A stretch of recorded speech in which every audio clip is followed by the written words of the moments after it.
Assalamualaikum warahmatullahi wabarakatuh. Ya, berjumpa dengan saya Muhammad Nur Solihin. Baiklah, bagaimana kabarnya anak-anakku sekalian? Ya, semoga dalam keadaan sehat dan tetap semangat ya. Amin, amin ya rabbal alamin. Oke, baiklah. Pada kesempatan kali ini saya akan membahas tentang materi norma ya. Ada yang tahu apa sih itu norma? Ada yang tahu nggak kira-kira? Dari ilustrasi gambar di samping atau di depan kalian, apakah ini sudah menggambarkan mengenai norma? Iya, bukan ya, itu adalah Norman Kamaru. Oke, baiklah kita lanjutkan. Norma adalah sebuah aturan atau kaidah yang mengatur kehidupan masyarakat atau warga negara yang digunakan sebagai panduan, sebagai tatanan pengendali tingkah laku manusia. Nah, istilah norma itu berasal dari berbagai macam bahasa. Dari bahasa Yunani, itu berasal dari kata nomoi atau nomos. Kemudian dari bahasa Inggris, itu dari kata norm. Kemudian dari bahasa Arab, itu adalah qaidah, di mana semua kata tersebut berarti norma. Kemudian macam-macam norma di dalam masyarakat itu sebenarnya ada banyak banget. Ada banyak sekali macamnya anak-anak. Tapi yang akan kita bahas di kesempatan kali ini adalah 4 macam norma. Apa itu? Yang pertama ada norma agama, yang kedua ada norma kesopanan, yang keempat ada norma kesusilaan, dan yang keempat adalah norma hukum. Ya, apa sih maksudnya dari norma-norma tersebut? Kita bahas. Norma agama adalah sebuah peraturan yang bersumber pada hukum agama, di mana sumber agama tersebut terletak pada kitab suci yang berasal dari Tuhan yang Maha Esa. Nah, kita sebagai warga negara yang memeluk agama Islam, di dalam kitab suci Al-Quran, di dalam Quran surat Al-Isra ayat 78, kita diperintahkan, diwajibkan untuk melaksanakan sholat 5 kali dalam sehari.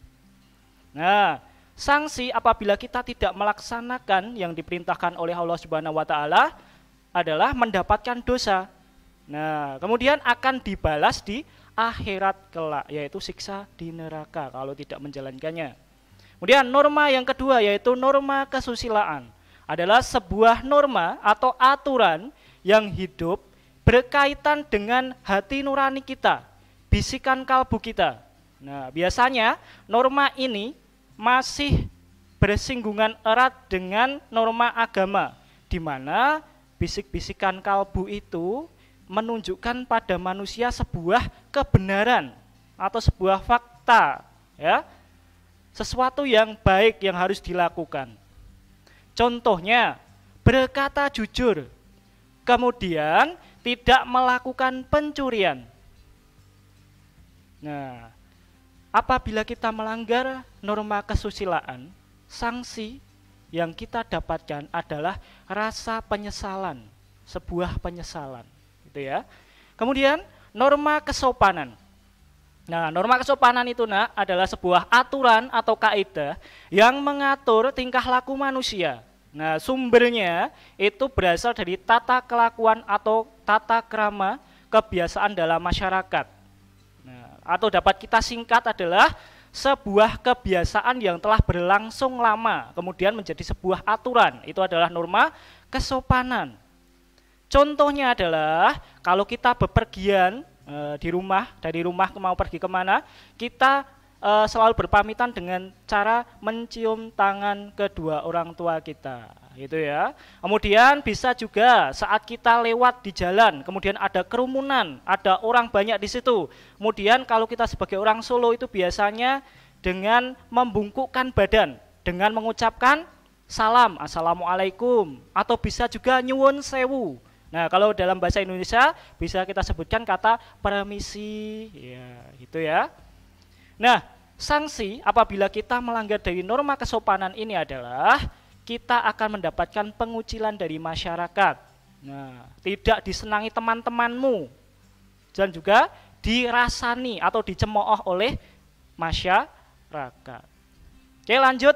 Norma hukum, norma yang terakhir adalah norma atau kaidah yang dimana aturan ini dibuat oleh pemerintah atau penguasa negara.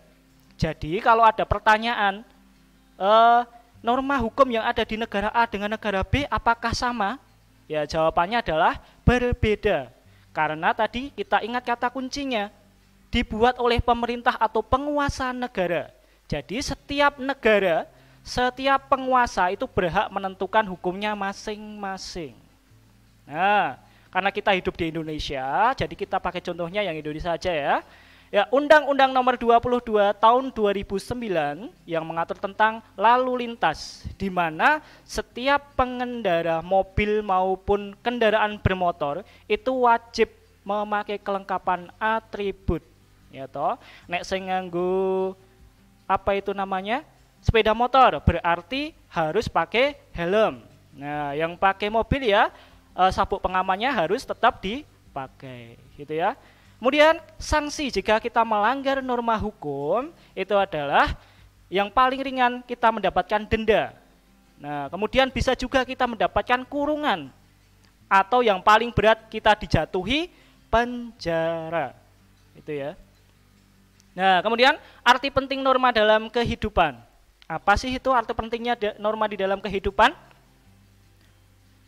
Norma yang berlaku di dalam masyarakat adalah sebuah tuntunan untuk menjalankan kehidupan. Nah, apabila setiap masyarakat atau warga negara itu menjalankan norma dengan baik, maka akan tercipta sebuah kehidupan yang tertib, yang damai, yang aman, rukun, teratur, dan seimbang. Nah, kemudian arti penting lainnya, tadi sudah saya katakan, yang pertama tadi menciptakan kehidupan yang aman, tertib, selaras, serasi, dan seimbang. Kemudian fungsi lainnya adalah menjadi penuntun. Nah, jadi sebuah pedoman ya nak ya, untuk bertingkah laku di dalam masyarakat. Karena kita hidup di dalam masyarakat, pasti ada sebuah aturan, ada tuntunan di dalamnya. Kemudian membentuk pribadi kita, membentuk budi pekerti setiap manusia agar memiliki akhlak yang mulia.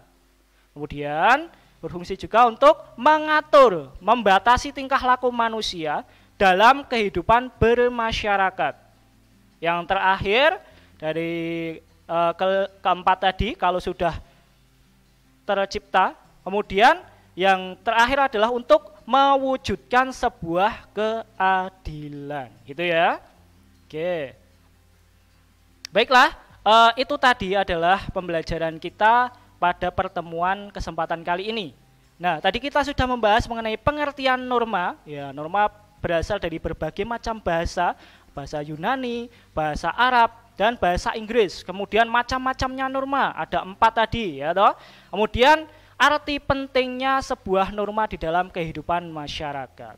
Baiklah, mungkin pertemuan kali ini sampai di sini dulu. Kita akan jumpa kembali di pertemuan selanjutnya dengan materi yang berbeda. Baiklah, saya akhiri. Wassalamualaikum warahmatullahi wabarakatuh.